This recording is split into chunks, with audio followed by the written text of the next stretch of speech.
ஒரு ஊர்ல ஒரு துறவி இருந்தார், புத்த சமய துறவி. அந்த ஊர் மன்னன் அவரை பத்தி கேள்விப்பட்டிருக்கான். ஒரு நாள் புறப்பட்டு போனான், துறவியின் பாதங்களை தொட்டு வணங்கினான். அதுக்கப்புறம் சொன்னான், ஐயா, நான் உங்களை அரண்மனைக்கு அழைச்சிட்டு போறதுக்காக வந்திருக்கிறேன். இனிமே நீங்க இங்க எதுக்கு இருக்கணும் அப்படின்னானா. அவன் மனசுக்குள்ள என்ன நினைப்புன்னா, இவர் எங்க வர போறாரு, நான் ரொம்ப எளிமையானவன், எனக்கு எதுக்கு அரண்மனை வாசம்னு சொல்லி விடுவார் அப்படின்னு நினைச்சிருக்கான். ஆனா அந்த துறவி என்ன பண்ணாரு தெரியுமா? அப்படியா, சரி போகலாம், வா, போய் உன் ரதத்தை கொண்டுட்டு வா, அரண்மனைக்கு போகும்பொழுது அதுக்கு தகுந்த மாதிரி ஆடம்பரமா போகணும் அப்படின்னு விட்டாரான்.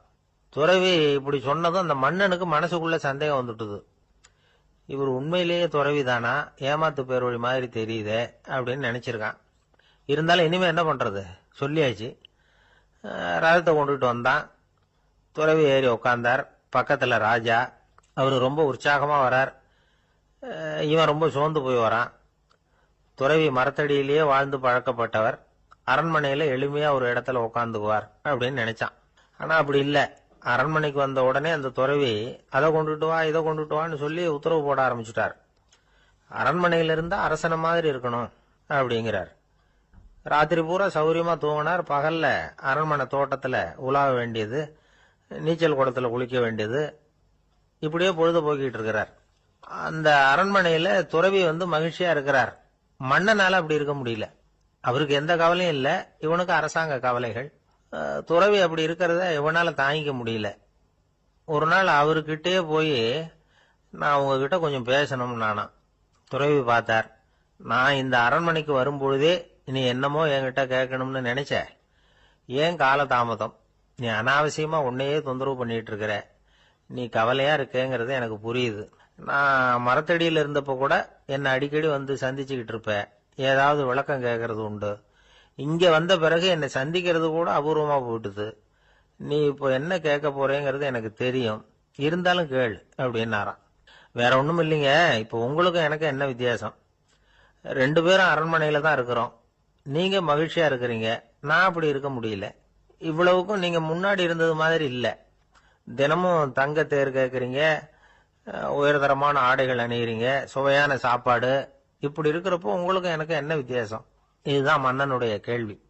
இதுக்கு பதில் சொல்றேன், என் கூட புறப்பட்டு வா, இந்த நகரத்துக்கு வெளியில போவோம் அப்படின்னு சொல்லி அரசனை கூப்பிட்டுக்கிட்டு ஊர் எல்லைக்கு சேர்ந்தார் துறவி. அங்க போய் சொன்னார், இத பாருப்பா, இந்த இடத்தை தான் தேடிட்டு இருந்தேன். இனிமே நான் திரும்பி வரப்போறதில்ல. நீ என்னோட வர்றியா, திரும்பி போறியா அப்படின்னார். நான் எப்படிங்க உங்க கூட வர முடியும்? என்னுடைய நாடு, என்னுடைய சொத்துக்கள், மனைவி, மக்கள் எல்லாத்தையும் விட்டுட்டு எப்படிங்க வர்றதுன்னா. இப்ப அந்த துறவி சொன்னார், இப்ப வித்தியாசத்தை தெரிஞ்சுக்கிட்டியா?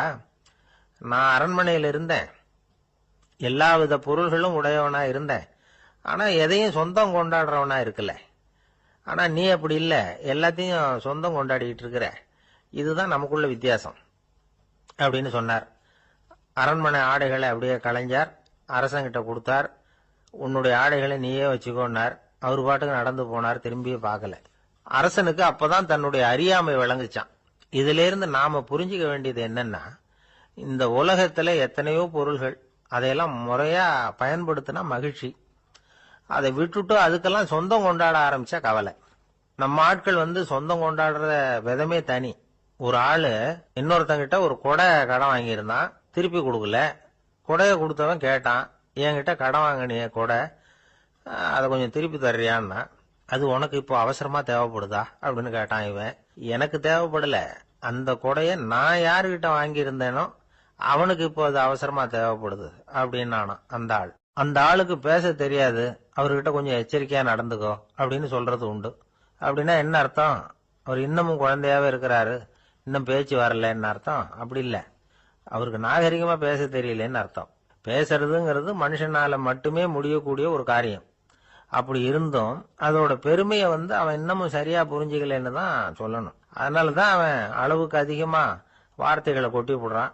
அதுக்கப்புறம் அதையெல்லாம் திருப்பி அள்ள முடியாம கிடந்து கஷ்டப்படுறான். கொட்டுன வார்த்தையை அள்ள முடியுமா? ஒருத்தரை இன்னைக்கு பார்த்து முட்டாள்னு திட்டி போடுறீங்க, நாளைக்கு மறுபடியும் அவர்கிட்ட போய் நேத்திக்கு உன்னை முட்டாள்னு சொல்லிவிட்டேன், அந்த வார்த்தையை திருப்பி கொடு, வாங்கிட்டு போயிடுறேன் அப்படின்னு சொல்ல முடியும்?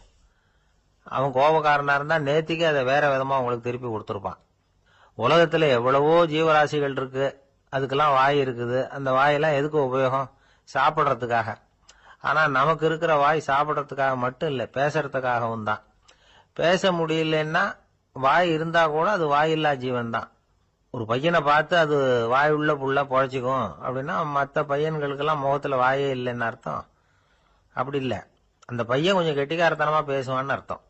அதனால எப்படி பேசணும் அப்படிங்கிறத நாம முக்கியமா தெரிஞ்சுக்கணும்.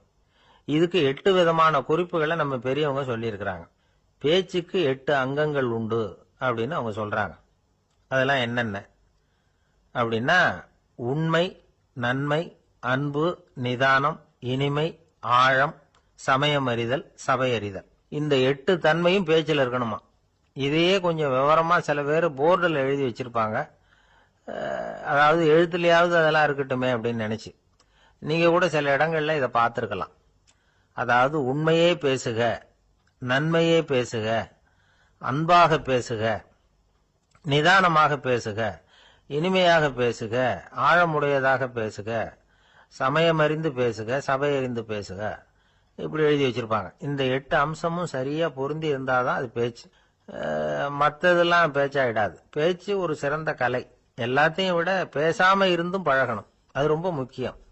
உண்மையே பேசணும். சத்தியத்துக்கு மதிப்பு கொடுக்கறவங்கள தான் சரித்திரம் மதிக்கும்.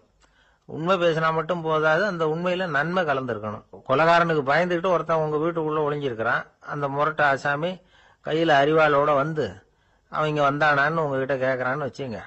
உண்மைதான் உயர்வு தரும் அப்படின்னு நினைச்சுக்கிட்டு, ஆமா உள்ளதான் இருக்கிறான், அடுப்பங்கரையில குதிருக்கு பின்னாடி உட்காந்துருக்கிறான், போய் பிடிச்சிட்டு போங்க அப்படின்னா சொல்லுவீங்க? அது நன்மை இல்லாத உண்மை. அதனால பிரயோஜனம் கிடையாது. அதே மாதிரி உங்க பேச்சில் அன்பு இருக்கணும், நிதானம் இருக்கணும், இனிமை இருக்கணும், சிந்தித்து பேசணும். சமயம் அறிந்து பேசுறதும் முக்கியம். அதை பத்தி நமக்கு வேற யாரும் சொல்லிக் கொடுக்க வேண்டியதில்லை. எந்த நேரத்துல யாருக்கிட்ட எப்படி பேசினா காரியம் நடக்கும் அப்படிங்கிறது நமக்கு நல்லா தெரியும். அது கைவந்த கலை. அவையறிந்து பேசுற திறமை பேச்சாளர்களுக்கு ரொம்ப அவசியம். அது இல்லைன்னா நிலைமை பரிதாபமாயிடும். ஒரு பேச்சாளர் ரொம்ப மும்முரமா பேசிக்கிட்டே இருந்தாராம். ரொம்ப நேரம் நிறுத்தவே இல்லை, பேசிக்கிட்டே இருக்கிறார். சபையில் இருந்தவங்க எல்லாம் ஒவ்வொருத்தரா எழுந்திரிச்சு போய்கிட்டே இருக்கிறாங்க. கடைசியில 2 பேர் தான் அக்கறையா பேசுறவரை கவனிச்சுட்டு உட்காந்துருந்தாங்களாம். மேடையில பேசிக்கிட்டு இருந்தவர் அவங்கள பார்த்து சொன்னாராம், எனக்கு கூட்டம் முக்கியம் இல்ல, எவ்வளவு பேர் என் பேச்சை கேட்கறாங்க அப்படிங்கறது முக்கியம் இல்ல. நீங்க 2 பேராவது ஊக்கமா என்ன கவனிச்சுக்கிட்டு உட்காந்துருக்கிறீங்க, அது போதும். உங்களுக்காகவே நான் பேசிக்கிட்டு இருக்கிறேன் அப்படின்னார். இதை கேட்டதும் உட்கார்ந்திருந்த 2 பேர்ல ஒருத்தர் எழுந்திருச்சு, அப்படி இல்லைங்க, நாங்க 2 பேரும் நீங்க பேசி முடிச்ச உடனே தொடர்ந்து பேச வேண்டிய ஆளுங்க, அதுக்காக தான் காத்துக்கிட்டு இருக்கிறோம், சீக்கிரம் முடிங்க அப்படின்னாங்களாம். இப்பெல்லாம் நம்ம ஊர்ல மாமியார் மருமகள் ஒருத்தர் நல்லா புரிஞ்சுக்கிட்டு நல்ல விதமா தான் இருக்கிறாங்க பல இடத்துல. அதனால நான் இப்ப சொல்ல போற கதையை கேட்டுவிட்டு இந்த காலத்துல அவ்வளவு மோசமா யாரு சார் நடந்துக்கிறாங்க அப்படின்னு கேட்டு யாரும் சண்டைக்கு வரக்கூடாது. இன்னொரு உண்மையையும் சொல்லிவிடுறேன். அதாவது இந்த கதைய நமக்கு எழுதி அனுப்பி இருக்கிறதே கொஞ்ச நாள்ல மருமகளாகவும் அதுக்கப்புறம் கொஞ்ச காலத்துல மாமியாராகவும் ஆக போற ஒரு நேயர் தான். சரி, இந்த கதைக்கு வருவோம். அதாவது ஒரு சின்ன குடும்பம், அந்த வீட்டுல மாமியார் ஆட்சி, அவங்க வச்சதுதான் சட்டம். புள்ளையண்டான் எப்படின்னா அம்மா சொல்றதையும் கேட்டுக்குவான், மனைவி சொல்றதையும் கேட்டுக்குவான், நமக்கு என்னத்துக்கு வம்புங்கிற டைப். மருமகள் பேர்ல குறை கண்டுபிடிக்கிறதுலயே அந்த மாமியாருக்கு ஒரு சுவாரஸ்யம். சின்ன சின்ன விஷயத்துல எல்லாம் குத்தம் கண்டுபிடிச்சுக்கிட்டே இருக்கிறாங்க.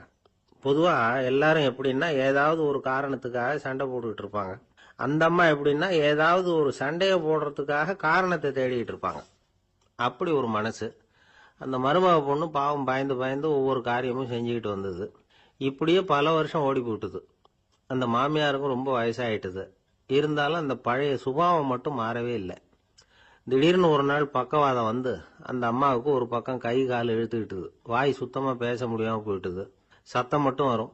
ஒரு பக்கத்து கை காலை அசைக்க முடியும்.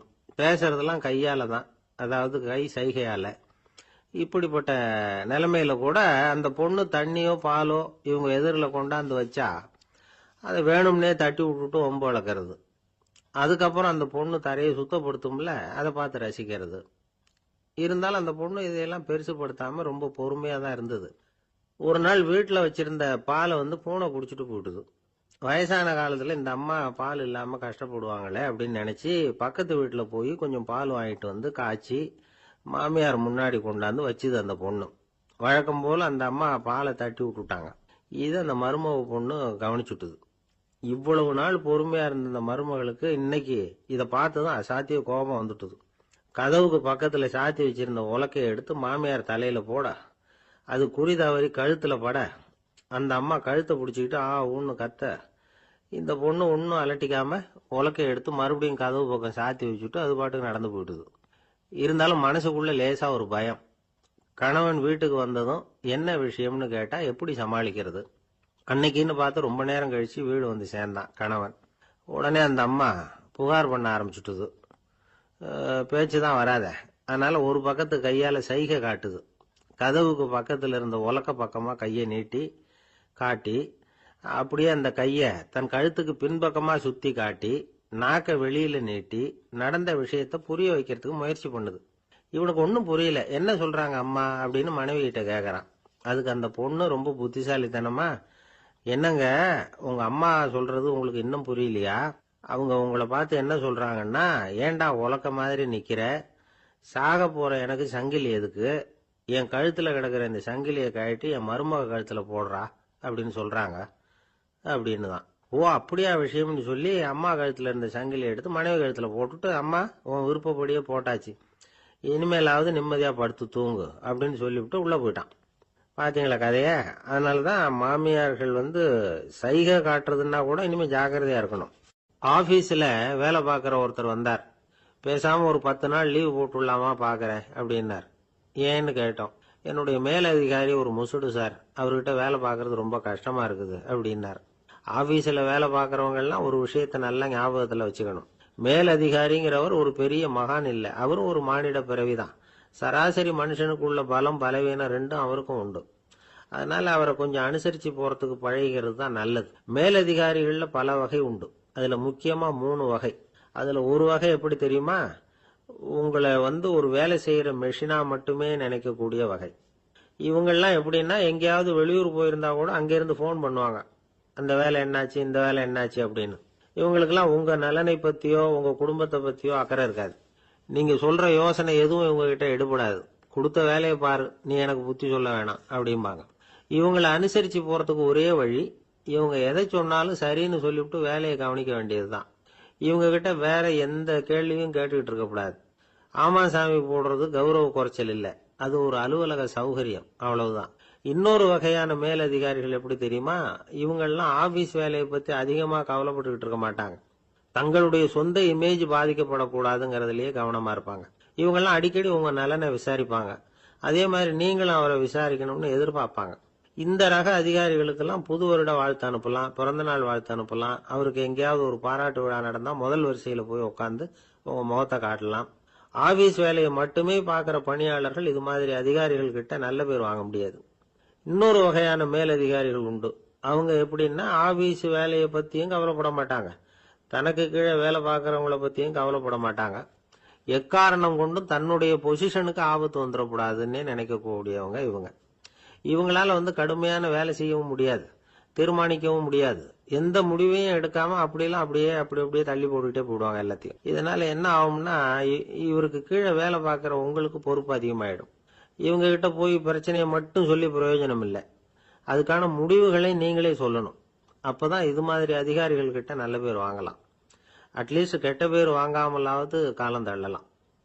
ஆபீஸ்ல வேலை பார்க்கறவங்க முக்கியமா சில விஷயங்களை ஞாபகத்துல வச்சுக்கணும். ஆபீஸ்ல நடக்கிற நல்லது கெட்டது எதுவா இருந்தாலும் உடனடியா மேலதிகாரி கிட்ட தெரிவிக்கிறது நல்லது. 3வது மனிதர் மூலமா அதை அவர் தெரிஞ்சுக்கிறது அவ்வளவு நல்லது இல்லை. எந்த மேல் அதிகாரியுமே தான் இந்த சர்பாஸ் செய்யப்படுறத விரும்புறதில்லை. அதனால அவருக்கு தெரியாம மேலிடத்துக்கு மணி எழுதி போடக்கூடாது. அப்படி எழுதி போடுறவங்க சில பேர் இருக்கிறாங்க. நீங்களும் உங்க மேலதிகாரியும் தொழில் ரீதியா ஒரே படிப்பு படிச்சவரா இருக்கலாம். அப்படி இருந்ததுன்னா அட்ஜஸ்ட் பண்ணி போறது கொஞ்சம் கஷ்டம்தான். இதை மனசுல வச்சுக்கிட்டு நடந்துக்கணும். உங்களுக்கும் அவருக்கும் அபிப்பிராய பேதமா, அது அவருக்கும் உங்களுக்கும் உள்ள தனிப்பட்ட பிரச்சனை, அதை விளம்பரப்படுத்திட்டு இருக்க கூடாது. அது அவருடைய கோபத்தை கிளறும். உங்க மேலதிகாரி உங்க கூட படிச்சவரா இருக்கலாம், அதுக்காக அவர் எல்லாருக்கும் முன்னாடி அடைய கிச்சாமி எப்படிடா இருக்க அப்படின்லாம் கேட்டுக்கிட்டு இருக்க கூடாது. பொதுவா யாரும் அதை விரும்புறதில்ல. இவ்வளவையும் உங்க மனசுல வச்சுக்கிட்டு கொஞ்சம் சாமர்த்தியமா நடந்துகிட்டீங்கன்னா ஆபீஸ் உங்களுக்கு அவஸ்தையா இருக்காது, ஆனந்தமா இருக்கும். ஒரு மேலதிகாரி தன்கிட்ட வேலை பார்க்குற ஒருத்தரை பத்தி ரொம்ப பெருமையா சொன்னாராம். எங்க ஆபீஸ்ல எவ்வளவோ பேர் வேலை பார்க்கறாங்க, எல்லாரும் தினமும் வந்து ஏதாவது பிரச்சனைகளை சொல்லிட்டு இருப்பாங்க. ஆனா இவர் ஒருத்தர் மட்டும்தான் இது வரைக்கும் என்கிட்ட வந்து எந்த பிரச்சனையும் சொன்னதே இல்லை. அவர் பாட்டுக்கு வருவார், வேலை பார்ப்பார், போயிடுவார் அப்படின்னாராம்.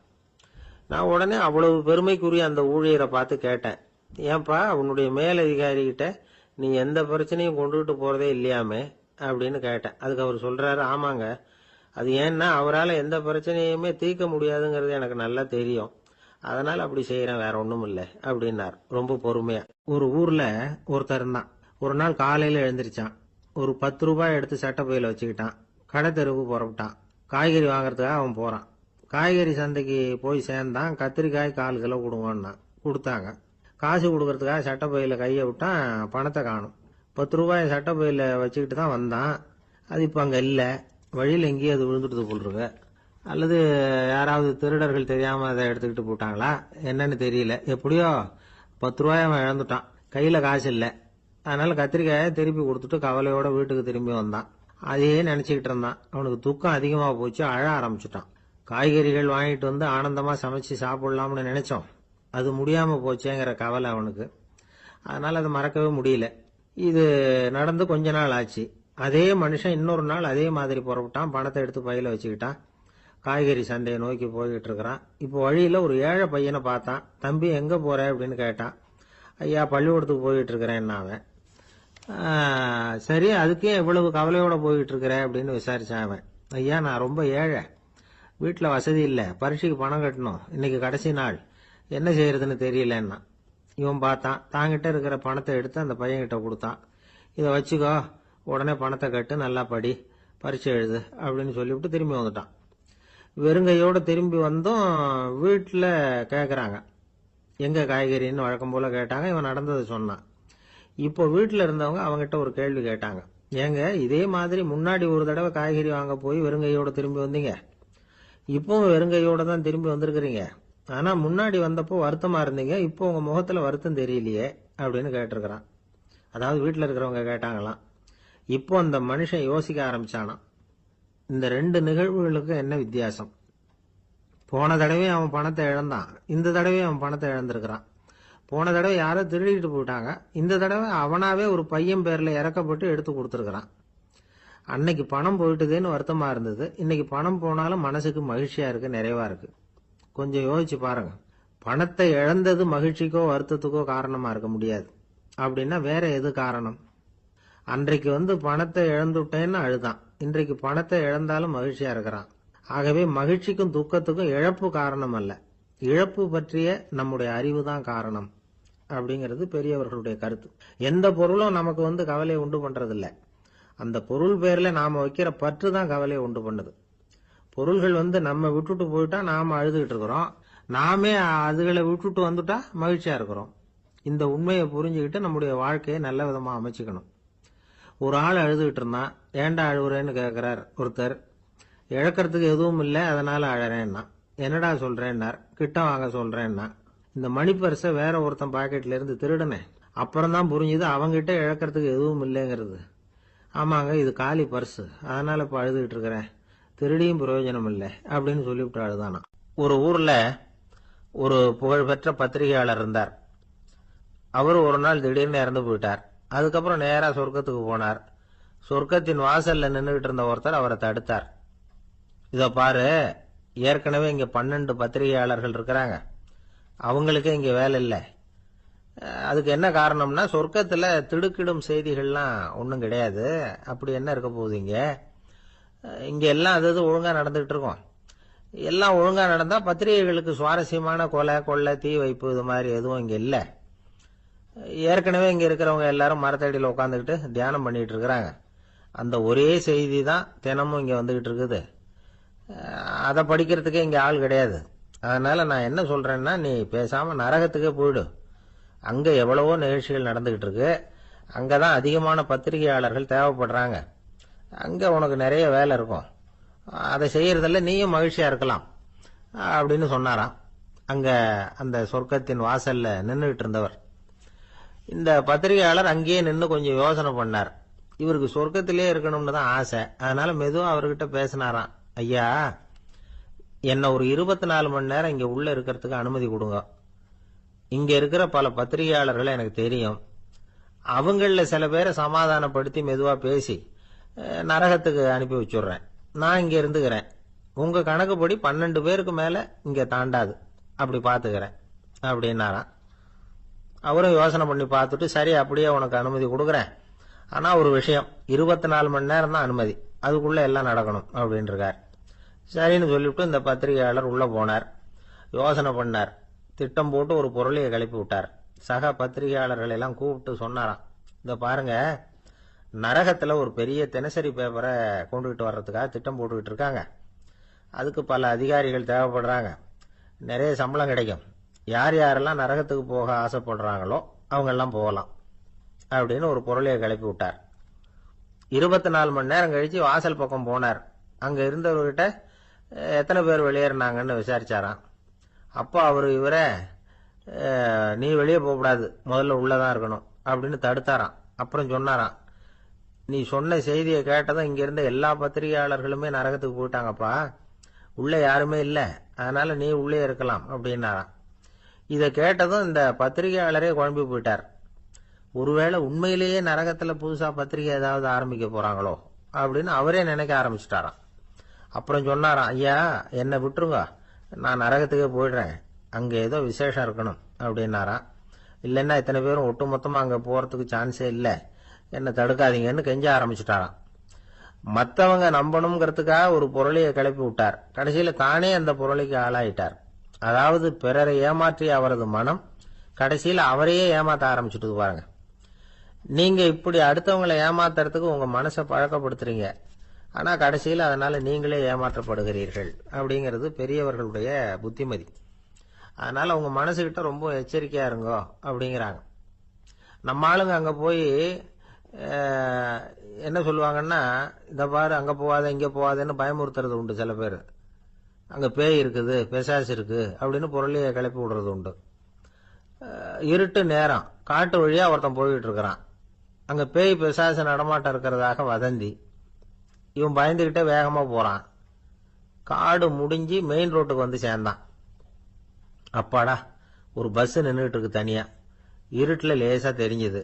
ஓடி போய் ஏறி உள்ள உட்காந்துக்கிட்டான். பயந்துகிட்டே போனவன் அப்புறம் தான் தெரியுது உள்ள யாருமே இல்லை, டிரைவரும் இல்லை, கண்டக்டரும் இல்லை, வேற யாரும் இல்லை. இவனுக்கு பேய் பயம் அதிகமா போட்டுது. ஏன்னா நடு ராத்திரி. இந்த நேரம் பார்த்து அந்த பஸ் தானே நகர ஆரம்பிச்சுதான். இவனுக்கு இன்னும் பயம் அதிகமா போட்டுது. ஏன்னா டிரைவர் சீட்டு காலியா இருக்கு, பஸ் நகருது. இவன் உடம்பு பூரா நடுங்க ஆரம்பிச்சுட்டுது. வீல்னு கத்தலாமான்னு பார்த்தான். அந்த நேரம் பார்த்து அவன் தோல்ல ஒரு கை விழுந்துதான். திடுக்கிட்டு திரும்பி பார்த்திருக்கிறான். அங்க டிரைவர் நிக்கிறார். அவரு சொன்னாராம், ஏன்பா ஏற்கனவே பஸ் பிரேக் டவுன், நாங்கெல்லாம் பின்னாடி இறங்கி நின்று தள்ளிட்டு இருக்கிறோம், நீ மட்டும் ஜாலியா ஏறி உக்காந்துக்கிட்டியா, இறங்கி வந்து தள்ளப்பா அப்படின்னாராம். இருட்ட கண்டா பயம் உண்டாவதே அது ஏன்? இப்படி ஒரு கேள்வியை ஒரு பெரியவர்கிட்ட கேட்டாங்க. அதுக்கு அவர் பதில் சொல்றார், மனிதனுடைய ஆதிகால வாழ்க்கையில தொற்றி கொண்ட பயம் இது வேரூன்றி இருக்குது, இன்னமும் போகல. 50,000 வருஷங்களுக்கு முன்னாடி மனுஷன் குகைகள்ல வாழ்ந்தான். பகல்ல பயம் இருக்காது, ராத்திரியில மிருகங்கள் தாக்கும் கொல்லும், நிம்மதியா தூங்க கூட முடியாது. அதனால இந்த மனுஷனுக்கு இரவுன்னா மரணம் பயம் அப்படின்னு பழகி போச்சு. மனிதர்களுடைய எல்லா மனசையும் சேர்த்து மொத்தமா ஒரு மனசு உண்டு. மனிதர்களுடைய நினைவு இந்த மொத்த மனசுல பதிஞ்சிருக்கு, பரவுது. இந்த மொத்த மனசுல இருட்டு பற்றிய பயம் பதிந்து நீடிக்குது அப்படிங்கிறார் அவர். இந்த காலத்துல இரவை பகலாக்கிறதுக்கு எவ்வளவு விளக்குகள்லாம் வந்தாச்சு. ராத்திரியிலேயும் மிருகங்கள் தாக்குங்கிற நிலைமை இல்ல. பாதுகாப்பான வீடுகள் விலங்குகளும் விலகி போயிட்டு, விலங்குகள்லாம் விலகி போயிட்டு, வீடுகளும் பாதுகாப்பா இருக்குது. சரி, இருந்தாலும் அந்த பழங்கால பயம் இருட்டு பயம் இன்னமும் மனுஷனை விட்டு போகல. இன்னொரு விஷயம் என்னன்னா, இருட்டுல இருந்து வெளிச்சத்துக்கு வராத மனிதர்கள் இன்னைக்கு அதிகம். ஒரு ஆளு ஆத்துக்கு மீன் பிடிக்கிறதுக்காக போனான். இன்னும் விடியல. அதுக்குள்ள வலையை எடுத்துட்டு கிளம்பி போயிட்டான். வெளிச்சம் வர்றதுக்கு முன்னாடியே போய் சேர்ந்துட்டான். விடிகிற வரைக்கும் என்ன பண்றது, சும்மா கரையிலேயே உட்காந்து காலாட்டிட்டு இருக்கிறான். காலில் ஏதோ ஒரு சின்ன மூட்டை தட்டுப்பட்டது. இருட்டுல அது என்னன்னு சரியா தெரியல. மூட்டைக்குள்ள சின்ன சின்ன கல்லா நிறைஞ்சி இருக்குது. சும்மா பொழுது போகணுமேங்கிறதுக்காக இவன் அந்த மூட்டைக்குள்ள இருந்து ஒவ்வொரு கல்லா எடுத்து ஆத்துல வீசிக்கிட்டு இருக்கிறான். விடிகிற வரைக்கும் வேற வேலை இல்லைங்கிறதுனால எப்படி செஞ்சுக்கிட்டே உட்காந்துருக்கிறான். கிழக்க மெதுவா வெளிச்சம் தெரிய ஆரம்பிச்சது. பொழுது விடியறதுக்கான அறிகுறி. இதுக்குள்ள அந்த மூட்டையில இருந்த எல்லா கல்லையும் எடுத்து வீசி எறிஞ்சுட்டான். கடைசியா ஒரே ஒரு கல்லு மட்டும்தான் கையில பாக்கி இருந்தது. வெளிச்சம் வந்ததும் அந்த கல்லை பார்த்தான். அப்படியே திகைச்சு போயிட்டான். அடடா, இது வரைக்கும் தெரியாம தப்பு பண்ணிட்டோமே அப்படின்னு நினைச்சான். ஏன் தெரியுமா? அவன் கையில இருந்தது வெறும் கல் இல்ல, விலை வசந்த ரத்தன கல். அது இருட்டுல என்னன்னு புரியாததுனால மூட்டையில இருந்த எல்லா ரத்தன கல்லையும் ஆத்துல வீசி எறிஞ்சிருக்கிறான். இப்போ அவனுக்கு அழுகையே வந்துரும் போல இருந்தது. வாழ்க்கையை வசதி ஆக்கிக்கிறதுக்கான வாய்ப்பு அவனுக்கு இருந்தது. இருந்தாலும் இருட்டுல அதை இழந்துட்டான். அந்த வகையில அவனுக்கு கொஞ்சம் அதிர்ஷ்டம் இருந்திருக்குது. அதாவது ஏதோ ஒரு வகையில இருந்திருக்குது. அதனாலதான் அந்த கடைசி கல்ல எரியறதுக்குள்ள வெளிச்சம் வந்துட்டுது. பல பேருக்கு அந்த அளவு கூட அதிர்ஷ்டம் வர்றதில்ல. எல்லாத்தையும் வீசினதுக்கு அப்புறம் தான் வெளிச்சம் வரும். என்னன்னு விவரம் தெரியாமலே எழுந்திரிச்சு வந்துருவாங்க. வாழ்க்கைங்கிறது ஒரு பெரிய புதையல். அதை புரிஞ்சிக்காம மனுஷன் அதை வீசி எரிஞ்சுக்கிட்டு இருக்கான் அப்படிங்கிறது தான் பெரியவங்க கருத்து. சில பேருக்கு புரிஞ்சுக்கிற நேரம் வரும், அதுக்குள்ள வாழ்நாள்லாம் ஓடி போயிருக்கும். அதுக்கப்புறம் என்ன பண்றது? நம்மால் ஒருத்தன் கையில ஒரு சின்ன பையோட வந்துகிட்டு இருந்தான். பை உள்ள ஏகப்பட்ட நகைகள், ரத்தன கல் எல்லாம் இருக்கு. வந்துகிட்டு இருந்தவன் திடீர்னு அந்த பைய அப்படியே ஒரு குளத்துல வீசி எறிஞ்சுட்டான். மகான்கள் தான் இப்படி பற்று இல்லாம இருப்பாங்க. என்னங்க இது, விலை மதிப்புள்ள அந்த பைய இப்படி குளத்துல வீசி எறிஞ்சுட்டீங்களே, இதுக்கு என்ன அர்த்தம் அப்படின்னு கேட்டார் அவன் கூட வந்தவர். அவன் மெதுவா இவர் காதோட காதா சொல்றான். ஒரு போலீஸ்காரர் பின்னாடி வந்துகிட்டு இருக்கிறார், அவர் போனதுக்கு அப்புறம் இதை எடுத்துக்குவேன் அப்படிங்கிறான். திருநெல்வேலி மாவட்டத்துல கோவில்பட்டிக்கு பக்கத்துல உள்ள ஊர் கடம்பூர். காமராசர் முதலமைச்சரா இருந்த காலம். கடம்பூர்ல ஒரு பள்ளி சீரமைப்பு மாநாடு நடக்குது. அந்த பக்கத்துல உள்ள பள்ளிக்கூடம்லாம் அதுல கலந்துக்குது. கண்காட்சி வேற. ஊர் பூரா விழா கோலம். மறுநாள் மாநாடு நடக்க போகுது. ஆனா முதல் நாளே மழை பிடிச்சுக்கிட்டுது. மறுநாளும் அது விடாம பேஞ்சுக்கிட்டு இருக்குது. காமராசர் காலையில இருந்து பல்வேறு நிகழ்ச்சிகள்ல கலந்துகிட்டு சாயந்தரமா கடம்பூருக்கு சேர வேண்டியவர். மழை பெஞ்சுக்கிட்டு இருக்கிறதுனால நிகழ்ச்சி ரத்தாயிடுமோ என்னமோ அப்படின்னு எல்லாரும் சந்தேகப்பட்டுக்கிட்டு இருக்கிறாங்க. அவர் கோவில்பட்டி பயணிகள் விடுதியில இருக்கிறார். கடம்பூர்ல இருந்து சில பேர் போய் அவரை சந்திக்கிறாங்க. மழை பெஞ்சுக்கிட்டு இருக்குதே, என்ன செய்யலாம் அப்படின்னு கேக்குறாங்க. மழை பெஞ்சா நல்லது தானே, அதுக்காக மாநாட்டை எதுக்காக ரத்து செய்யணும்? ஆசிரியர்கள் எவ்வளவு கஷ்டப்பட்டு ஏற்பாடு பண்ண மாநாடு, கட்டாயம் வந்துடுறேன் அப்படின்னாராம் காமராசர். உடனே புறப்பட்டார். மழையை பொருட்படுத்தாத மக்கள் கூட்டம். அது கலையாம காத்துக்கிட்டு இருக்கிறாங்க அவ்வளவு பேரும். தலைவர் வந்துட்டார்னு தெரிஞ்சது ஜனங்களுக்கு ஏகப்பட்ட உற்சாகம். ஜனங்கள் அவ்வளவு உற்சாகமா வரவேற்றாங்க. மாநாடு ஆரம்பமாச்சு. மலர் மாலைகள் மலை மாதிரி குவிய ஆரம்பிச்சுட்டுது. வரிசையா ஒவ்வொரு கல்வி நிலையம் சார்பாகவும் வரவேற்பு பத்திரம் வாசிச்சு கொடுக்கறாங்க. என்ன வாசிக்கிறாங்கிறத காமராசர் கூர்ந்து கவனிக்கிறார். ஏகப்பட்ட புகழ் மொழிகள். ரொம்ப பாராட்டி புகழ்ந்து என்னென்னமோ வாசிச்சுக்கிட்டு இருக்கிறாங்க.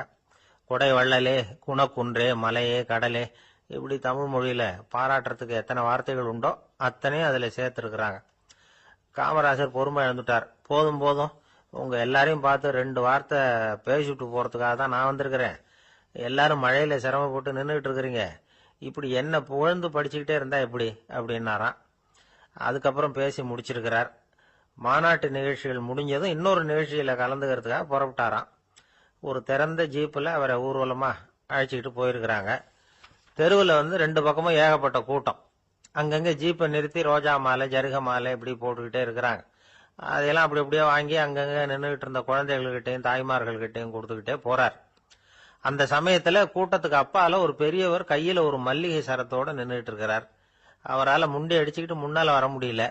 காமராசர் இதை கவனிக்கிறார். அவ்வளவுதான், உடனே நிறுத்தப்பா வண்டிய அப்படிங்கிறார். ஜீப்பு நிக்குது. டிரைவரை பார்த்து, அதோ பார், அங்க ஒருத்தர் நிக்கிறார் பார், அவர் இங்க அழைச்சிட்டு வா அப்படின்னாராம். கூட்டம் வழி விடுது. அந்த பெரியவரை கிட்டத்துல அழைச்சிட்டு வர்றாங்க. காமராசர் அவரை பார்த்து, வாங்க வாங்க, நல்லா இருக்கீங்களா அப்படின்னு சத்தம் போட்டு உற்சாகமா விசாரிக்கிறாராம். பெரியவர் கண்கள்ல கண்ணீர். பேச்சு வரல. மல்லிகை சரத்தை அவருக்கு போடுறார்.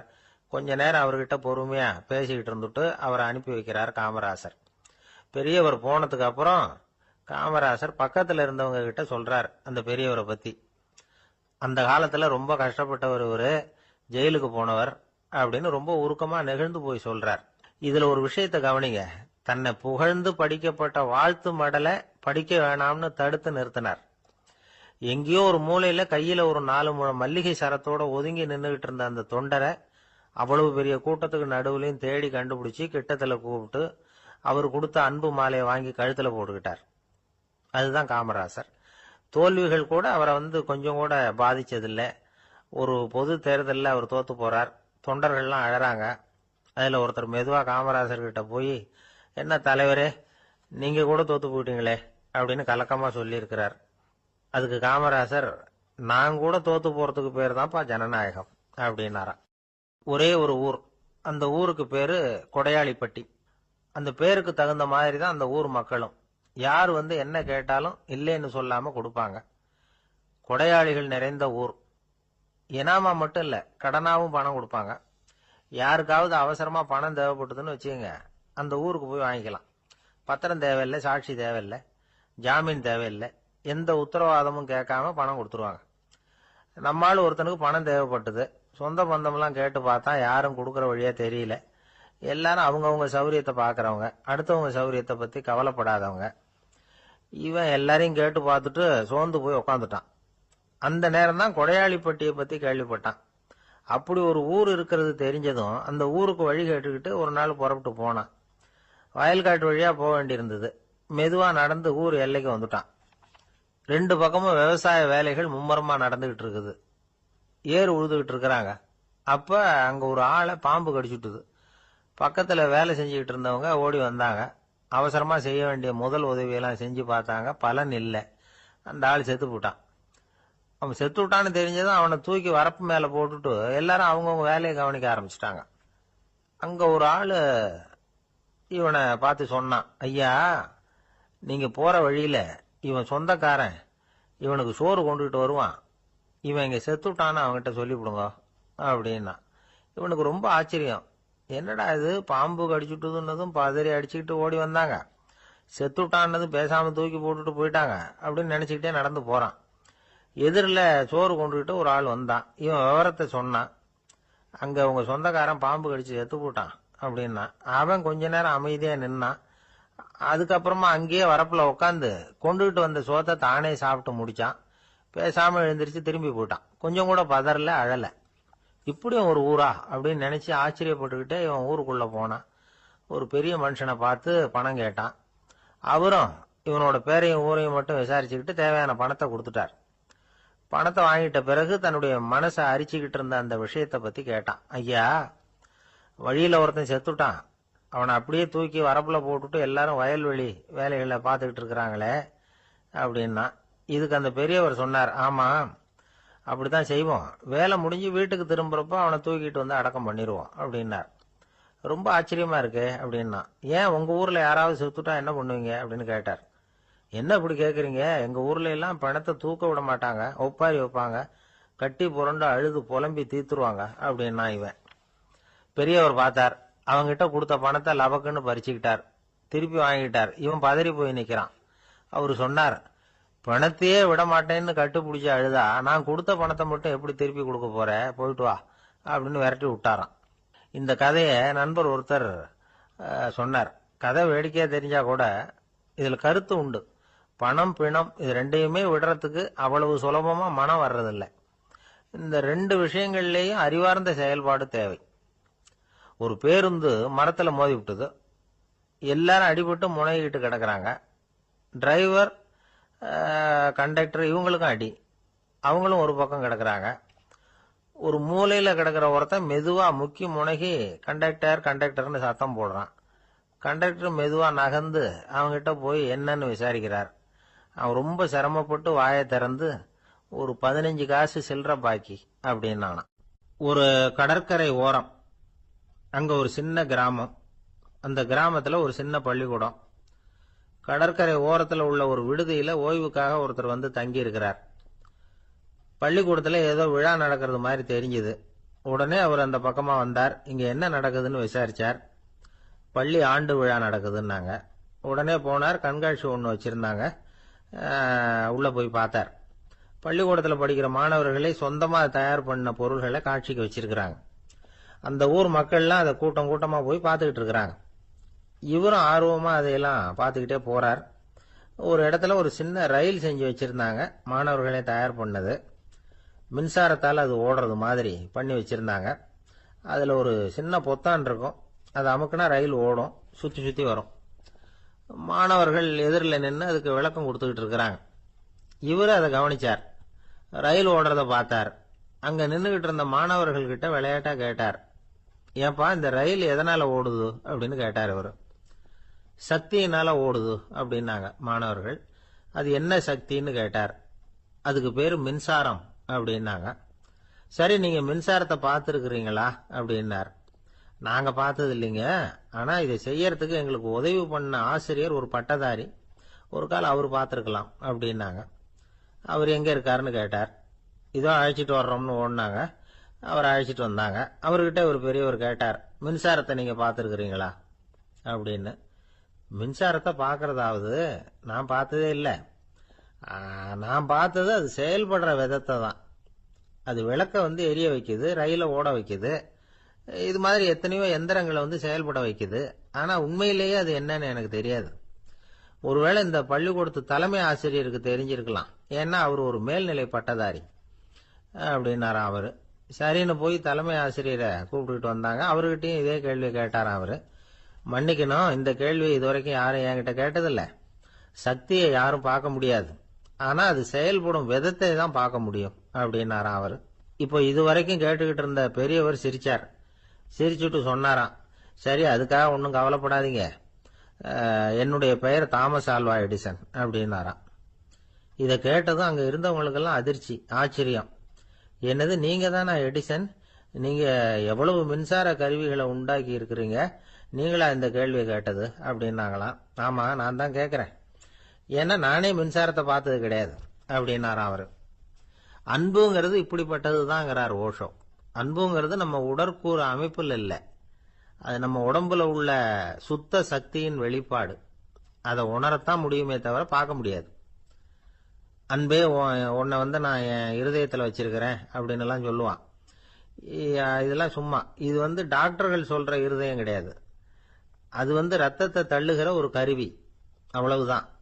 ஞானிகள் சொல்லுகிற இதயம் வேற, அது கண்ணுக்கு புலப்படாத ஒரு சக்தி. என்னுடைய இதயம் ரொம்ப விசாலமானது சார் அப்படின்னார் ஒருத்தர். அப்படிங்களான்னு ரொம்ப மரியாதையா, ஆமாங்க டாக்டர் அப்படிதான் சொல்றார், கொஞ்சம் வீங்கி போய் பெருசா இருக்குதான் அப்படின்னார். ஒரு நண்பர்கிட்ட பேசிக்கிட்டு இருந்தேன். அவருடைய உறவினர் ஒருத்தர் ஒரு நேர்முக தேர்வுக்கு போயிருந்தாராம், இன்டர்வியூக்கு. ரொம்பவும் பொறுப்பாகவும் கவனமாகவும் செயல்பட வேண்டிய பதவிக்கான நேர்காணல் அது. இவர் எழுத்து தேர்வுல ஏராளமான மதிப்பெண்கள் வாங்கிவிட்டார், அதனால அதை பத்தி கவலை இல்லை. இப்ப நேர்முக தேர்வுல தேர்வு பெறணும். ஏராளமான சான்றிதழ்கள் வச்சிருந்தார். நேர்காணல்ல கேட்கப்பட்ட எல்லா கேள்விகளுக்கும் சரியான பதில தான் சொன்னார். இருந்தாலும் பாருங்க, அந்த நேர்முக தேர்வுல அவர் தேர்ந்தெடுக்கப்படல. என்ன காரணம் அப்படின்னு பின்னாடி விசாரிச்ச போதுதான் விவரம் தெரிஞ்சுதான். அது என்ன ஆயிருக்குதுன்னா, அந்த நேர்காணலின் போது இவர் நடந்துகிட்ட முறையில சில தவறுகள் நடந்து போச்சான். முக்கியமா 2 தவறுகள். ஒண்ணு, அவங்க ஒரு கேள்வியை கேட்டு முடிக்கிறதுக்குள்ளேயே இவர் பதில் சொல்ல ஆரம்பிச்சுட்டாராம். ரெண்டாவது என்னன்னா, இவர் நாற்காலியில தாராளமா இயல்பா சாஞ்சி உட்காராம நாற்காலி முனையில உட்கார்ந்து இருந்தாராம். இந்த 2 விதமான செயல்பாடுகளும் இவர் அவசரப்படுறவர், பதற்றப்படுறவர் அப்படிங்கிறதுக்கான அடையாளங்கள். அதாவது கேள்வியை கேட்டு முடிக்கிறதுக்குள்ளேயே முந்திட்டு பதில் சொல்றது. ரெண்டாவது, நாற்காலியில இயல்பா தாராளமா உட்காராம நாற்காலி முனையில உட்கார்றது. பார்க்க போற வேலைக்கு அவசரம், பதற்றம் இது 2 இருக்கப்படாதான். அதனால மார்க் இருந்தும் சர்டிபிகேட் இருந்தும் அந்த வேலை வாய்ப்பு அவருக்கு கிடைக்கல. வேலை கொடுக்கறவங்க நம்ம கிட்ட இருந்து என்னதான் எதிர்பார்க்கறாங்க, இதை தெரிஞ்சு வச்சுக்கிறது நல்லது. முதல்ல மற்றவர்களுடன் தொடர்பு கொள்ளும் திறமை, அதாவது எபிலிட்டி டு கம்யூனிகேட். நீங்க நினைக்கிறத அழகா தொகுத்து வகைப்படுத்தி சொல்ல தெரியுதான்னு பார்ப்பாங்க. உங்க திட்டங்களை அடுத்தவங்க ஏற்றுக்கொள்ளக்கூடிய விதத்துல வெளிப்படுத்துறதுக்கு உங்களால முடியுதான்னு பார்ப்பாங்க. இதுக்கு என்ன செய்யறது? குழப்பம் இல்லாம சிந்திக்கணும், குழப்பம் இல்லாம பேசணும். ரெண்டாவது விஷயம் என்னன்னா புத்திசாலித்தனம், அதாவது இன்டெலிஜென்ஸ். ஏத்துக்க போற வேலையை நல்ல விதமா செய்ய முடியுமா உங்களால, அதை எந்தெந்த வழியில செய்யலாம் அப்படிங்கறத உங்களால தீர்மானிக்க முடியுமா, அந்த வேலைக்கான புது புது யோசனைகளை உங்களால சொல்ல முடியுமா அப்படின்னு பார்ப்பாங்க. இது இன்டெலிஜென்ஸ். மூணாவது தன்னம்பிக்கை, அதாவது செல்ஃப் கான்பிடன்ஸ். உங்களுக்கு அது உண்டா அப்படிங்கறத கவனிப்பாங்க. எந்த சூழ்நிலையையும் சமாளிக்கணும், எப்படிப்பட்ட மனிதர்களையும் சமாளிக்கிற தைரியம் வேணும், அடுத்தவங்களை நமக்கு சாதகமா திருப்பக்கூடிய தன்னம்பிக்கை வேணும். நாலாவது பொறுப்புகளை முன்வந்து ஏற்றுக்கொள்ளுதல், வில்லிங்னஸ் டு அக்செப்ட் ரெஸ்பான்சிபிலிட்டி. பொறுப்புகள்ல இருந்து நழுவி போக ஆசைப்படாம செஞ்சு முடிக்கணும். அஞ்சாவது முன் வருதல், இனிஷியேட்டிவ். வேலையோட முக்கியத்துவம் உணர்ந்து அதை ஏத்துக்கிட்டு தகுந்த நடவடிக்கைகளை தயங்காம எடுக்கிறதுக்கு முன் வரணும். ஆறாவது என்னன்னு கேட்டீங்கன்னா தலைமைத்துவம், லீடர்ஷிப். 4 பேருக்கு தலைமை தாங்கி நல்ல விதத்துல நடந்துக்க தெரியுதா. ஏழாவது கற்பனை திறன், இமேஜினேஷன். சில பிரச்சனைகள் வரக்கூடும் அப்படின்னு முன்கூட்டியே யூகிச்சு அதுக்கு தகுந்த மாதிரி நடவடிக்கை எடுக்கிற திறமை உண்டா அப்படிங்கறத பார்ப்பாங்க. எட்டாவது என்னன்னா வளைந்து கொடுத்தல், பிளெக்சிபிலிட்டி. சூழ்நிலைக்கு தகுந்த மாதிரி, மாற்றங்களுக்கு தகுந்த மாதிரி அனுசரிச்சு நடந்துக்கிறதுக்கு தெரியுதா உங்களுக்கு அப்படிங்கறத கவனிப்பாங்க. அடுத்தது திறமைகளை வெளிக்கொணரும் திறமை, இன்டர்பர்சனல் ஸ்கில்ஸ். அடுத்தவங்க கிட்ட இருக்கிற திறமையை கண்டுபிடிச்சு அதை நல்ல விதத்துல ஊக்கப்படுத்தி பயன்படுத்த தெரியுதா அப்படின்னு பார்ப்பாங்க. ஆறாவது சுய அறிவு, செல்ஃப் நாலேஜ். அடுத்தவங்க நம்மளை பத்தி என்ன நினைக்கிறாங்க அப்படிங்கறத நம்மால புரிஞ்சுக்க முடியுதாங்கிறது முக்கியம். அடுத்தது போட்டி மனப்பான்மை, காம்படிட்டிவ்னஸ். அடுத்தவங்களை ஒப்பிட்டு பார்த்து அதை விட ஒரு படி மேல வரணுங்கிற குணம் வேணும். இதுக்கு அடுத்தது என்னன்னா குறிக்கோளை வெல்லுதல், கோல் அச்சீவ்மெண்ட். குறிக்கோளை சவாலா எடுத்துக்கிட்டு அதை அடையணும். அப்புறம் வேறுபட்ட திறமைகள், ஒகேஷனல் ஸ்கில்ஸ். பதவிக்கு வேண்டிய திறமைகள் தவிர மற்ற திறமைகள் எதுவும் உண்டாங்கிறது முக்கியம். நமக்கு வேலை கொடுக்கணும்னு நினைக்கிறவங்க நம்ம கிட்ட இருந்து இவ்வளவும் எதிர்பார்ப்பாங்க. அதுக்கு தகுந்த மாதிரி நம்மளை நாமே தயார்படுத்திக்கணும். எனக்கு வேண்டப்பட்ட ஒருத்தர் ஒரு இன்டர்வியூக்கு போயிட்டு வந்தார், நேர்காணலுக்கு. எப்படி இருந்தது இன்டர்வியூன்னு விசாரிச்சேன். நான் போனேன். அவர் கேட்ட எல்லா கேள்விக்கும் அவர் எதிர்பார்த்தது மாதிரியே எல்லா பதிலையும் சொன்னேன். கடைசியா நான் எதிர்பார்க்காத ஒரு தகவலை அவர் சொன்னார் அப்படின்னார். என்னன்னு கேட்டேன். அவரும் என்ன மாதிரியே இன்டர்வியூக்கு வந்தவர் தானா, சும்மா என்ன கேள்வி கேட்டுக்கிட்டு உட்காந்துருந்தாராம் அப்படின்னார். அதனால ஒரு நேர்காணலுக்கு போறதுக்கு முன்னாடி என்ன எதிர்பார்க்கறாங்க அப்படிங்கறத தெரிஞ்சுக்கிட்டு போனா வெற்றி நிச்சயம். 2 பேர் சுவாரஸ்யமா பேசிட்டு இருக்கிறப்போ குறுக்க புகுந்து தொந்தரவு பண்றதுக்குன்னே சில பேர் இருப்பாங்க. அது ரொம்ப இடைஞ்சலா இருக்கும். இதே மாதிரி மின்காந்தம் கூட குறுக்க புகுந்து தொந்தரவு பண்ணும். கடைசியில் அது ஒரு பெரிய இடைஞ்சல கொண்டாந்து விட்டுரும். சில வீடுகளில் கேபிள் கனெக்ஷன் இல்லாம சில தனியார் டிவி காட்சிகள் தெரியும். அதுக்கு என்ன காரணம்னா இந்த மின்காந்த குறுக்கீடு தான் காரணம். இதைத்தான் சுருக்கமா இஎம்ஐ அப்படின்னு சொல்றாங்க. அதாவது எலக்ட்ரோ மேக்னெட்டிக் இன்டர்ஃபியரன்ஸ்.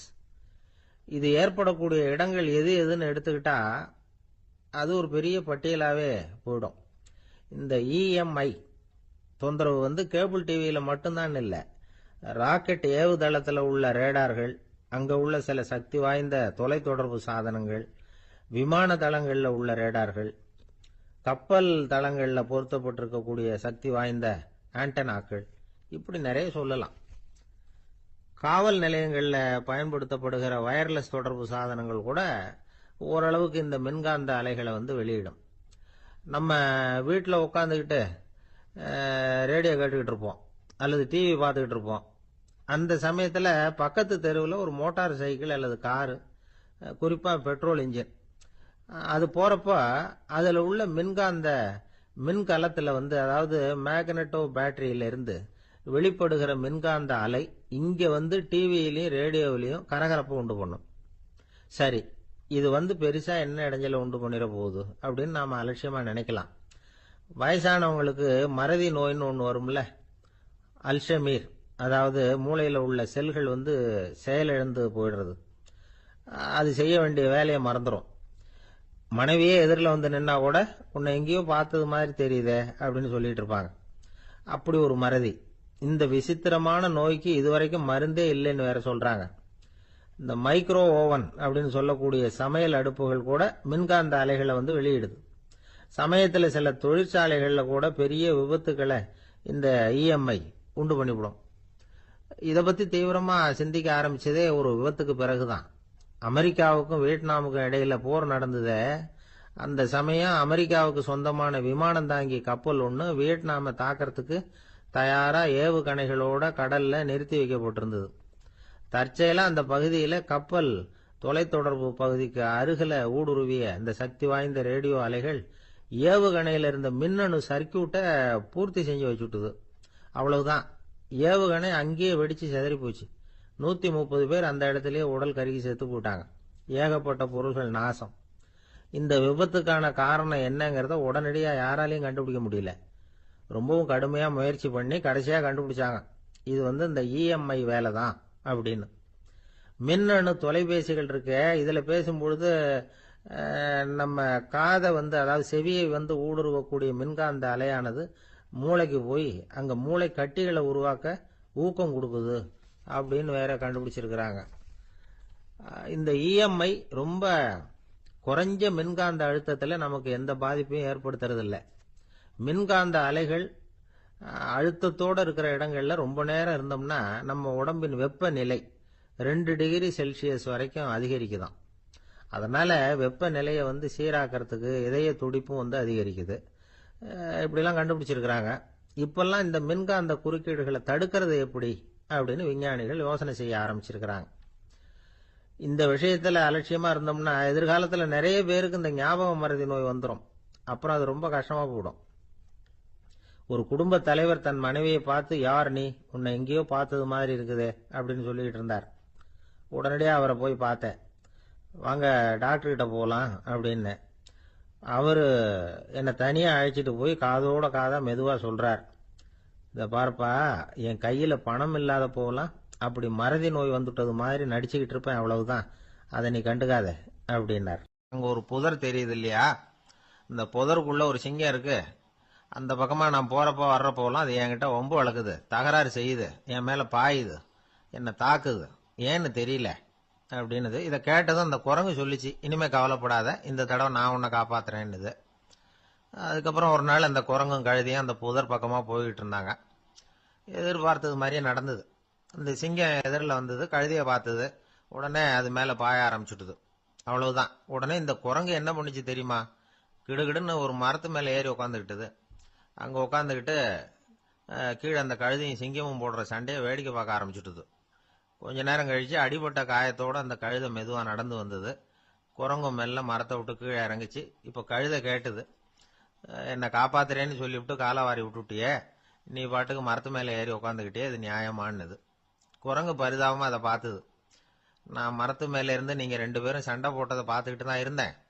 உன்னோட சத்தம் தான் அதிகமா இருந்தது, அது நீ சிரிக்கிற மாதிரி எனக்கு கேட்டுது, அதனால நீ தான் ஜெயிச்சுக்கிட்டு இருக்க போல இருக்கு அப்படின்னு நினைச்சுட்டேன்னு. இன்னைக்கு பல பேர் இப்படிதான் இருக்கிறாங்களாம். யாரு ஜெயிக்கிறாங்க யாரு தோக்குறாங்கிறத முகத்தை பார்த்து கூட கண்டுபிடிக்க முடியறதில்ல. பேசுற பேச்சை வச்சு கூட கண்டுபிடிக்க முடியறதில்ல. தோற்கிறவங்க கூட சிரிக்கிற மாதிரி முகத்தை வச்சுக்கிறான். இன்றைய மனிதர்கள் கிட்ட ஏகப்பட்ட முரண்பாடுகள். பொய் முகங்களோட உலவுகிறவர்கள் தான் அதிகம். உண்மை முகம் எங்க இருக்கு அப்படிங்கறத புரிஞ்சுக்கிட்டு நண்பர்களை தேர்ந்தெடுக்கணும் அப்படிங்கிறது ஒரு முக்கியமான கருத்து. கடவுள் இந்த உலகத்தை படைச்சுட்டு அதுக்கப்புறமும் கொஞ்ச நாள் இங்கே தங்கி இருந்தாராம். அப்பதான் அவருக்கு ஒரு உண்மை புரிஞ்சுதான், இந்த உலகத்துல தங்கி இருக்கிறது எவ்வளவு இடைஞ்சல்னு. தினமும் மனிதர்கள் தேடி ஏதாவது புகார் சொல்லிக்கிட்டே இருந்தாங்களாம். எனக்கு அது வேணும் இது வேணும்னு கேட்டுக்கிட்டே இருந்தாங்களாம்.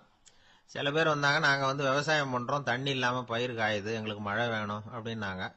அவங்க போனதும் அதுக்கப்புறம் சில பேர் வந்தாங்க, நாங்க மண்பானை செய்யறவங்க, நிறைய பானை செஞ்சு வச்சிருக்கிறோம், மழை பெஞ்சா எல்லாம் கரைஞ்சி வீணா போயிடும், அதனால இன்னைக்கு மழை பெய்யக்கூடாதுன்னாங்க. கடவுள் பார்த்தார், அவருக்கு என்ன பண்றதுன்னே தெரியல, ஏகப்பட்ட குழப்பம், தலையை பிச்சுக்கலாம் போல இருந்தது, கிட்டத்தட்ட பைத்தியம் முடிக்கிற அளவுக்கு ஆயிட்டுது. எல்லாருடைய ஆசைகளையும் அவரால் நிறைவேற்ற முடியல, ஏன்னா ஒண்ணுக்கு ஒண்ணு முரண்பாடா இருந்தது. ஒரு நாள் தன்னுடைய அமைச்சரவையை கூட்டி ஆலோசனை கேட்டார், என்ன செய்யலாம்னு சொல்லுங்கன்னார். இது என்ன பிரமாதம், பேசாம இமயமலை அடிவாரத்தில் போய் உட்காந்துங்க, யாரும் தொந்தரவு பண்ண மாட்டாங்கன்னாங்க. அங்கேயும் மனிதர்கள் வர ஆரம்பிச்சிருவாங்களேன்னார் கடவுள். சரி அப்படின்னா சந்திரன்ல போயிருந்துக்கலாமேன்னாங்க. அங்கேயும் மனுஷன் குடி வர போறான் அப்படின்னார் கடவுள். வெகு தூரத்துக்கு அப்பால் உள்ள நட்சத்திர மண்டலத்துக்கு போயிடலான்னாங்க. இதெல்லாம் நிரந்தர தீர்வாகாது, நிரந்தரமா இந்த மனிதனுடைய தொல்லையிலிருந்து நான் விடுபடணும், அதுக்கு ஏதாவது வழி சொல்லுங்கன்னார் கடவுள். ஒரு வயசான ஆள் வந்தார். கடவுளுக்கு காதோட காதா ஒரு வழியை சொன்னார். கடவுளுக்கு முகம் மலர்ந்தது. அதுதான் சரி, அப்படியே செஞ்சுடலான்னார். அந்த ஆள் சொன்ன ரகசியம் என்ன தெரியுமா? மனிதனால அடைய முடியாத ஒரு இடம் இருக்கு, அது வேற எங்கேயும் இல்ல, அவனுக்கு உள்ளே இருக்குது. அங்க போய் மறைஞ்சுங்க, அதுக்கப்புறம் மனிதர்களால உங்களுக்கு தொந்தரவு இருக்காதுன்னார். மனிதன் நினைக்காத இடம் அதுதான். அதாவது உள்ளுக்குள்ள இருக்கிற உண்மையை புரிஞ்சுக்காம வெளியில எங்கேயோ அது இருக்கிறதாக நினைச்சு வரட்டிட்டு அலையறான் மனுஷன். உள்ளே இருக்கிற உண்மை புரிஞ்சா நாம தன்னம்பிக்கையோட தலை நிமிர்ந்து வாழலாம். வேடிக்கையா ஒரு கதை சொல்லுவாங்க. இதை பாருங்க, நம்ம பையன் எங்க பணம் வச்சாலும் எடுத்து விடுறான், என்ன பண்றதுன்னாங்க அம்மா. அப்பா கொஞ்ச நேரம் யோசனை பண்ணார். அதுக்கப்புறம் சொன்னார், அவன் கண்ணுல படாத இடமா நம்ம வீட்டில் இருக்கிறது ஒரே இடம் தான், அங்க பணத்தை வை திருட்டு போவாதுன்னார். அது எந்த இடம்னு கேட்டாங்க.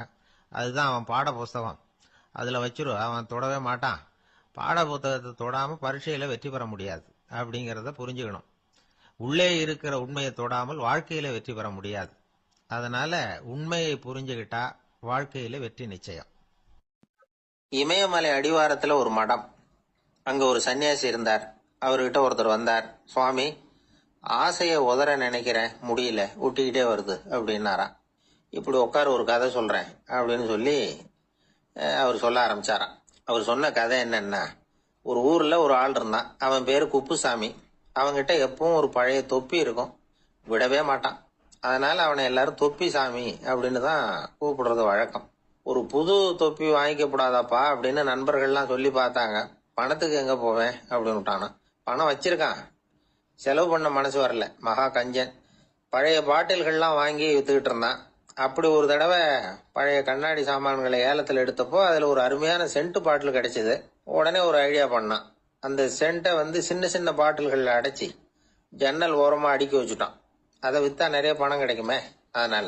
இதுக்கு இடையில ஒரு நாள் அவன் அப்படியே உட்காந்துருந்தான். அந்த நேரம் நண்பன் வந்தான். ஏண்டா, உன் பழைய தொப்பிய மாத்தப்படாதா, ஊர்ல எல்லாரும் கேலி பேசுறாங்களே உன்னை தொப்பி சாமின்னு அப்படின்னு சொல்லி கேட்டிருக்கான்.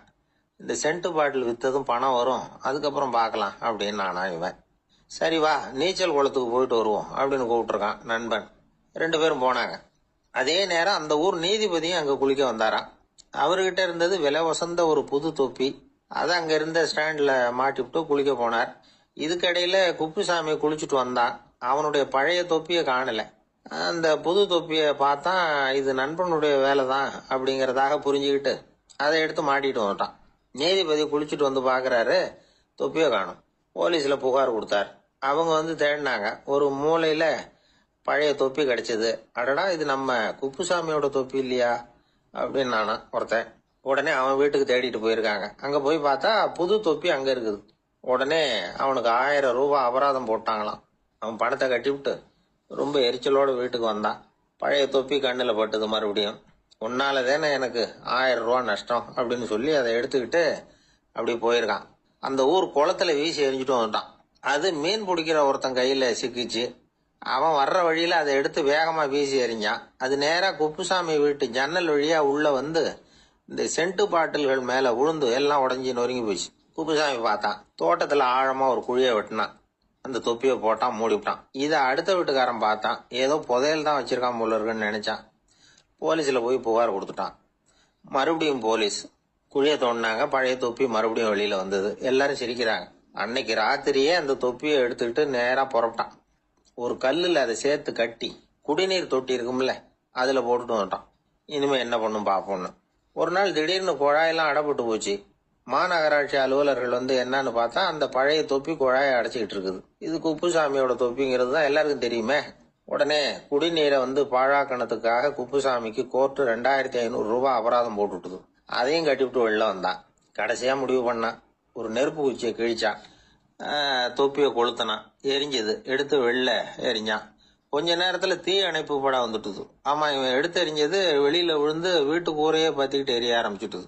அவனோட பணத்தாசையும் அதோட சேர்ந்து எரிஞ்சு போச்சான். இப்படி ஒரு கதை.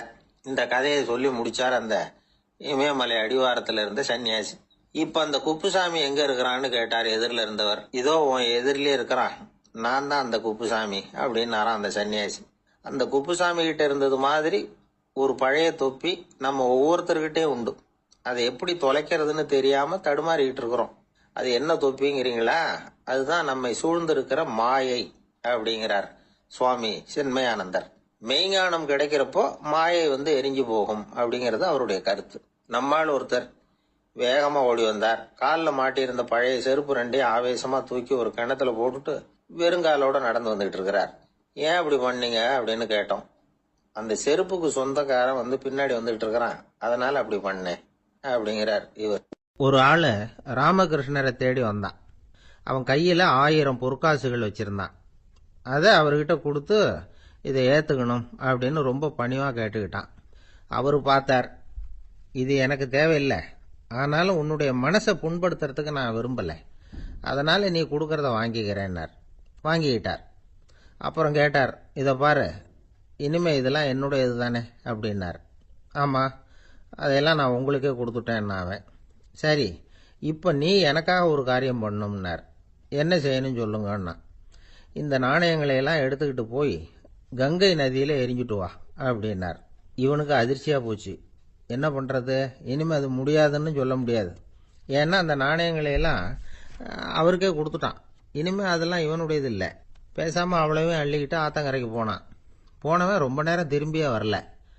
ராமகிருஷ்ணருக்கு சந்தேகம், என்ன ஆச்சு அந்த மனுஷனுக்கு, காசுகளோட அந்த கங்கையில குதிச்சுட்டானா, போகும்பொழுதே ஒரு மாதிரியா தான் போனான், போய் என்னன்னு பார்த்துட்டு வாங்க அப்படின்னார். அங்க இருந்த ஒருத்தர் ஓடி போய் பார்த்தார். அவர் போய் பார்க்கும் பொழுது அவன் அங்கே இருந்தான். அதுக்கப்புறம் அவர் திரும்பி வந்தார். வந்து விவரத்தை சொன்னார். அதாவது அவன் கங்கை கரையில உட்காந்துக்கிட்டு ஒவ்வொரு நாணயமா 1 2ன்னு எண்ணி எண்ணி வீசிக்கிட்டு இருக்கிறான். அவனை சுத்தி ஒரு கும்பல் நின்றுகிட்டு அவனை தடுத்துக்கிட்டு இருக்குது அப்படின்னு விவரத்தை சொன்னார் போயிட்டு வந்தவர். இதை கேட்டதும் ராமகிருஷ்ணரே புறப்பட்டு அங்க போனாராம். என்ன இப்படி பண்ணிட்டு இருக்கிற, நான் வந்து உன்னை அந்த நாணயங்களை கங்கையில வீசி எறிய சொன்னேன், நீ ஏன் அதை எண்ணிக்கிட்டு இருக்கிற அப்படின்னார். பழக்கம்தான் காரணம், நான் ஒவ்வொரு நாளும் ஒவ்வொன்றா சேமிச்சு வச்சேன். இன்னைக்கு என்கிட்ட நிறைய இருக்குது, உங்களுக்கு ஒரு 1000 நாணயங்களை கொடுக்கணுங்கிறது என்னோட ஆசை அப்படின்னா. இப்ப ராமகிருஷ்ணர் சொன்னார், ஒரே நேரத்தில் எல்லாத்தையும் சம்பாதிச்சிருந்தா நீ வந்து எண்றது பொருத்தமா இருக்கும்.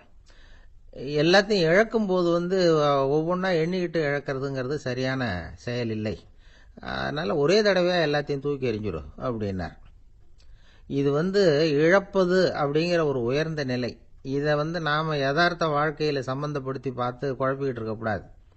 இழக்கிறேன்னு சொல்லிக்கிட்டு இருக்கிற காசையெல்லாம் ஆத்துலையும் குளத்துலையும் கொண்டு போய் எரிஞ்சுட்டு வாங்க அப்படின்னு உபதேசம் பண்றதாக யாரும் நினைச்சிடக்கூடாது. இதுல நாம புரிஞ்சுக்க வேண்டியது என்னன்னா, எதையாவது ஒன்றை இன்னொருத்தருக்கு கொடுக்கணும் அப்படின்னு விருப்பப்பட்டா அதை மனப்பூர்வமா கொடுத்துடணும். கொடுத்துட்டு அதையே நினைச்சிட்டு இருக்கக்கூடாது. நம்மால் ஒருத்தர் ஒரு 100 ரூபாய் நோட்டை தன்னுடைய நண்பர் ஒருத்தர்கிட்ட கொடுத்து, இது உனக்கு தான் வச்சுக்கோ அப்படின்னார். அவரு பார்த்தார், இது இனிமே எனக்கு தானே சொந்தம் அப்படின்னார். ஆமான்னார் அவர். அப்படின்னா எனக்காக நீ ஒரு உதவி செய்யணும்னார். சொல்லுங்க, செய்யறேன்னார் அவர். இந்த 100 ரூபாய் நோட்டை தீ வச்சு கொளுத்தி விடுனார். இவர் அதிர்ச்சியாகி அவரை பார்த்தார். இப்ப அவரு சொன்னார், நீ எனக்கு அன்பா கொடுத்தது இது, இந்த நோட்டு கள்ள நோட்டுங்கிறது எனக்கு முன்னாடியே தெரியும், சீக்கிரம் கொளுத்தி விடு, அதுதான் நம்ம 2 பேருக்குமே நல்லது அப்படின்னாராம் அவர். ஐயா, என்னுடைய நூல் வெளியீட்டு விழாவுக்கு அவசியம் நீங்க வரணும் அப்படின்னு கூப்பிட்டார் ஒருத்தர். எப்போ வரணும்னு கேட்டேன். அடுத்த வாரம்னார். சரி, புத்தகம் தயாராயிட்டுதா அப்படின்னு. நாளைக்கு தான் அச்சிக்க கொடுக்க போறேன்னார். என்னங்க இது, புத்தகம் அச்சிடுறதுக்கு முன்னாடியே அழைப்பிதழை அச்சடிச்சு விட்டீங்களே அப்படின்னு கேட்டேன். அதனால என்னங்க, அந்த காலம் மாதிரியா போலாம், அச்சுக்கலை எவ்வளவோ முன்னேறியாச்சுங்க. Linotype, monotype, phototype, laser, இப்படி என்னென்னமோ வந்தாச்சு.